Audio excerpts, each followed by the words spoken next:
السلام علیکم، مفتی طارق مسعود بات کر رہا ہوں. امید ہے آپ خیریت سے ہوں گے. آپ کی تحریر میں نے پڑھی ہے تو چند وضاحتیں ہیں اس بارے میں. امید ہے اس سے آپ کا ذہن صاف ہو جائے گا. اور بہت سے علماء ہو سکتا ہے بدگمان ہو رہے ہوں میرے بارے میں، کیونکہ ان کے سامنے پوری صورتحال نہیں ہے کہ اس محترم نے شرارت کی کیا ہے. یہ جو اہل حدیث عالم آئے تھے نا، غیر مقلد، اس نے شرارت کیا کی ہے.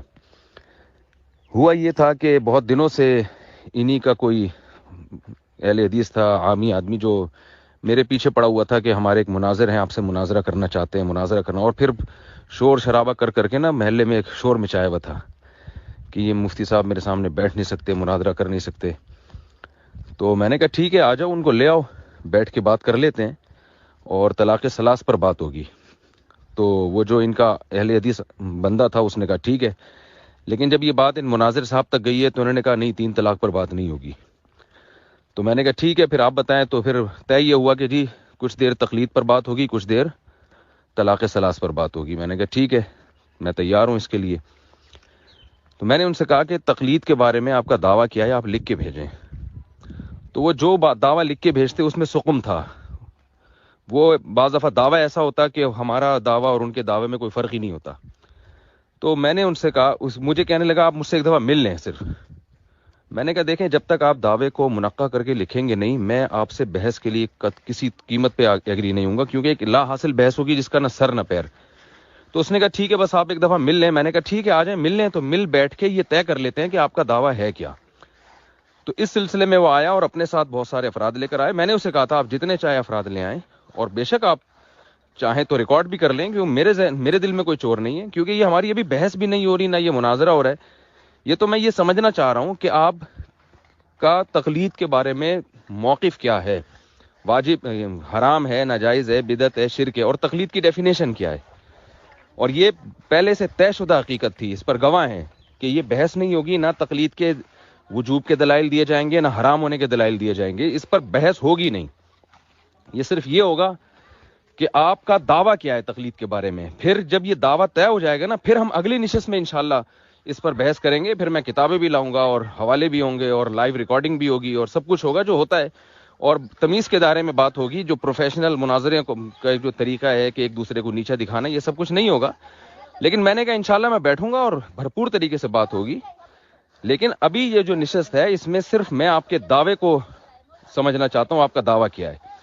تو اس نے کہا کہ پہلے آپ بھی دعویٰ لکھ کے دیں. میں نے کہا پہلے آپ لکھ کے دیں گے تو میں لکھ کے دوں گا، کیونکہ یہ جو چیلنج کیا ہے نا، یہ آپ نے کیا ہے مناظرے کا اور بحث کا. تو آپ نے پہل کی ہے، تو آپ کا دعویٰ کیا ہے پہلے آپ لکھ کے دیں.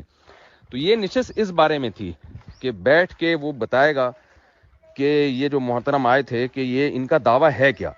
تو انہوں نے جب یہ دعویٰ کیا کہ بغیر دلیل کے کسی کی بات کو ماننا یہ تقلید ہے. مجھے پتا ہے بغیر دلیل کے نہیں، بغیر مطالبہ دلیل کے کسی کو فالو کرنا تقلید کہلاتا ہے. لیکن اس نے جو تعریف کی کہ بغیر دلیل کے کسی کو فالو کرنا، تو میں نے اس پر ایک اشکال کیا کہ اگر تقلید یہ ہے تو تابعین صحابہ کے فتاوی بہت سارے ایسے ہیں جو بغیر دلیل کے فالو کیا ہے. تو اس میں وہ پھنس گیا. تو ہمارا یہ بحث ہی نہیں تھی کہ قرآن کی آیتیں کیا ہیں، تفسیروں کے حوالے کیا ہیں، اور کس آیت کی تفسیر میں کیا مطلب لکھا ہے. میں تو اس سے پوچھ رہا ہوں کہ آپ پہلے مجھے بتاؤ کہ تقلید کیا ہے. اگر یہ تقلید ہے جسے آپ تقلید کہہ رہے ہو، تو تابعین صحابی کی جو تقلید کی ہے، جس کو آپ حرام کہہ چکے ہو، ناجائز کہہ رہے ہو میرے سامنے، تو اس کی لاجک کیا بنے گی. تو اس کو وہ 1.5 گھنٹہ گھماتا رہے. تو ظاہر ہے پھر مجھے غصہ آیا کہ میرا ٹائم تم نے ویسٹ کیا، تمہارے پاس کوئی بات ہے نہیں کرنے کے لیے، اور تم بیٹھ کے تفسیروں کے حوالے. تو اس موقع پر میرا غصہ ایک فطری چیز ہے. اور اس نے دھوکہ بھی دیا کہ لائیو ریکارڈنگ کی، حالانکہ میں نے لائیو کی اجازت نہیں دی تھی، اس کو صرف ریکارڈنگ کی اجازت دی تھی. اور اس کی مقصد یہی تھا کہ جذبات میں کوئی ایسی بات میری زبان سے نکل جائے تو میں اس کو ایڈٹ کر سکوں. لیکن شرارتی لوگ ہیں، مجھے اندازہ نہیں تھا کہ اس قدر شرارتی آدمی ہوگا یہ، اور اس طرح سے اپنے مفاد کے لیے اس کو استعمال کرے گا، اور اس کو نام بھی مناظرے کا دے گا. جبکہ یہ تو بار بار طے ہوا تھا کہ مناظرہ نہیں ہے، یہ مناظرے کے لیے پہلی نشست ہے. اس کے بعد ہوگا جو بھی ہوگا، بحث ہوگی، ڈیبیٹ ہوگی، مناظرہ وہ اس کے بعد ہوگا. تو جب میں نے دیکھا کہ یہ تو رخ چینج ہو رہا ہے، تو ظاہر ہے بار بار مفسرین نے لکھا، تو میرے منہ سے نکل گیا بھاڑ میں جائے مفسرین. خود حاشا وکلا، ہرگز میری نیت مفسرین کی توہین نہیں تھی، میں یہ تصور بھی نہیں کر سکتا. لیکن وہ الفاظ بہرحال غلط تھے، جس پہ میں سب حضرات سے معذرت خواہ ہوں.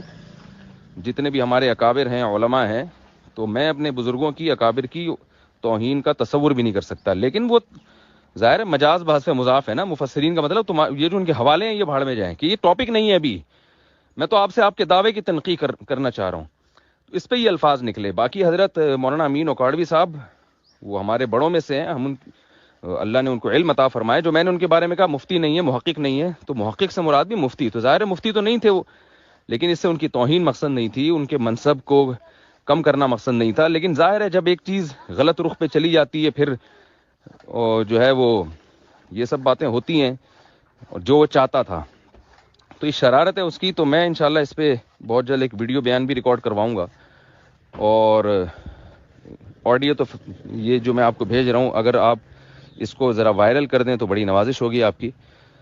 تو اب میں انشاءاللہ اس کو بلاؤں گا کہ بیٹھیں ہیں تقلید کے موضوع پر، جو ہے نا اگر بات کرتے ہیں بیٹھ کر۔ تو یہ نشست مناظرے کی نہیں تھی، نہ اس کو مناظرے کا نام دینا درست ہے۔ اس نے نام دیا مناظرے کا، تو میں اسی بھی اناؤنس کروں گا کہ اس نے دھوکہ دیا ہے، کیونکہ مناظرے کے اصول کچھ اور ہوتے ہیں، مناظرے کا یہ طریقہ نہیں ہوتا جو میں نے اختیار کیا ہے۔ اس میں تو نہ غصہ بنتا ہے، نہ جو ہے وہ، اس میں تو سب سے پہلے دعوی کو منقح کر کے لکھا جاتا ہے، اس کے بعد طے کیا جاتا ہے کہ اب دلائل دیں۔ تو دلائل کی بات تو اس نے خود شروع کر دی تھی، اور وہ بھی غلط دلائل۔ تو ظاہر ہے اس پر مجھے غصہ آیا کہ میں نے کس کام کے لیے تمہیں بلایا اور تم بیٹھ کے کیا باتیں کر رہے ہو۔ تو وہ غصہ آیا، پھر مجھے پتا چلا کہ بھئی یہ ریکارڈ کر رہا ہے، پھر میں نے کہا کہ یار ابھی ریکارڈنگ ہو رہی ہے، لوگ دیکھیں گے، علماء اس طرح آپس میں لڑ رہے ہیں۔ تو اس نے کہا نواب صدیق حسن، ہم نے کہا چلو وہ بھی رحمہ اللہ، تو ظاہر ہے ہمارے اکابر نے ان کے علماء کو، ہمارے اکابر کا ظرف تھا کہ ان کو پھر بھی رحمہ اللہ کہا ہے، حالانکہ یہ لوگ تو نہیں کرتے۔ تو یہ ادھوری محفل تھی، انشاءاللہ اس کے بعد یہ یا تو آئے گا نہیں، یا آئے گا تو انشاءاللہ ایسا نہیں ہوگا جس طرح سے ہوا ہے، اور انشاءاللہ میں ابھی اس کو بلاؤں گا نا تو یہ آئے گا نہیں، تو یہ دوبارہ نہیں آئے گا، اس کو پتہ چل گیا ہے کہ اصل کہانی ہے کیا۔ تو یہ جو ہے میری ایک آڈیو ہے، اس کو آپ ذرا سیو کر لیں۔ میرا خیال ہے آدھی بات آپ کے ذہن سے اشکالات نکل گئے ہوں گے، اللہ تعالیٰ نے چاہا تو، اور اس کے بعد بھی مزید کوئی کنفیوژن ہے تو آپ مجھ سے براہ راست پوچھ سکتے ہیں۔ اللہ تعالیٰ جزائے خیر دے آپ کو۔